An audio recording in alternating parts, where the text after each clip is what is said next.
Share trading పేరిట 4,48,00,000కు టోకరా వేసిరట. ఎక్కడిది? Share trading మెలకువల పేరిట హైదరాబాద్ కొత్తపేటకు చెందిన ఇద్దరు సోదరుల నుంచి సైబర్ మోసగాళ్ళు 4.5 కోట్లు కొట్టిపడేసిరట. ఓర్ని అమ్మ. బాధితులకట యూట్యూబ్లో ఒక ప్రముఖ కంపెనీ పేరిట ఒక యాడ్ వచ్చిందట. అంటే మోసపోవడం ఎట్లా మోసపోతారు చూడండి. అంత చదువుకున్నోళ్ళే మోసపోతారండి. చదువుకున్నోళ్ళేమే అయితే మనకెందుకు రాయన అని వార్తలు ఇట్లా విని అమ్మో ఇలా మోసాలు ఉంటాయట అని వాళ్ళు ఎప్పటికప్పుడు అర్థం చేసుకుంటారు.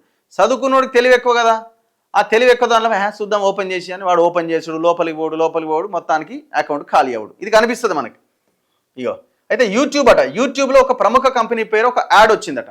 వారు ఆసక్తి చూపడంతో కంపెనీ చీఫ్ ఇన్వెస్టింగ్ ఆఫీసర్ అంటూ రాజీవ్ మెహతా పేరుతో ఒక వ్యక్తి వాట్సాప్లో సంప్రదించిందట. తాము సూచించే షేర్లలో పెట్టుబడులు పెట్టాలి, 50% పైగా లాభాలు వస్తే తమకు 10% కమిషన్ ఇవ్వాలి అని, 50% లోపు వస్తే కమిషన్ ఇవ్వక్కర్లేదని పేర్కొన్నాడట. అక్కడి నుంచి పదే మెసేజ్లు పంపేటాడట. వరల్డ్ ఫైనాన్స్ ఛాలెంజ్కు భారత్ తరఫున పోటీ చేస్తున్న రాజీవ్ మెహతాకు ఓటేయాలని, ఆయన గెలిస్తే $1 మిలియన్ ప్రైజ్ మనీ వస్తుందని, ఆ సొమ్మును ఓటేసిన వారికి పంచుతామని మెసేజ్లతో ఊదరగొట్టిరట. దీంతో బాధితులు ఆశపడి జూన్ 24వ తేదీన డీమ్యాట్ అకౌంట్ తెరిచిరట. స్టార్ట్ అయిందిగా మొత్తానికి ట్రాప్లో పడ్డారు. క్రమంగా 4,48,00,000 డిపాజిట్ చేసిరట.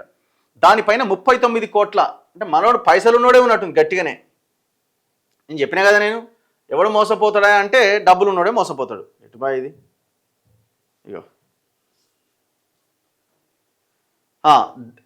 39 కోట్ల లాభం వచ్చినట్టు డీమ్యాట్ ఖాతాలో చూపించిరట. అయిపోయానా? ఉత్తదే అది నెంబరు. ఆ అకౌంట్లో మీకు 39 crores లాభం వచ్చిందని చూపించిరట.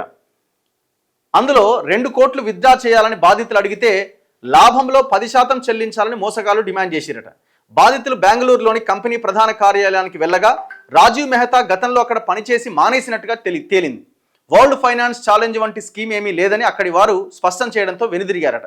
బాధితులు ఇచ్చిన ఫిర్యాదు మేరకు TGCSB పోలీసులు గురువారం కేసు పెట్టారు. ఎంత ఇది? 4,48,00,000 ముచ్చటిది. చూడు కథ. వాడు ఉడాయించిండు అప్పుడే. మరి ఇప్పుడు అకౌంట్లో పడ్డాయి కాబట్టి మరి దాని అకౌంట్ని ఫ్రీజ్ చేయడానికి అవకాశం ఉంటుంది, కానీ మరి అక్కడి నుంచి వాడు ఇమీడియట్గా ఎక్కడికి తరలించినేమో తెలియదు.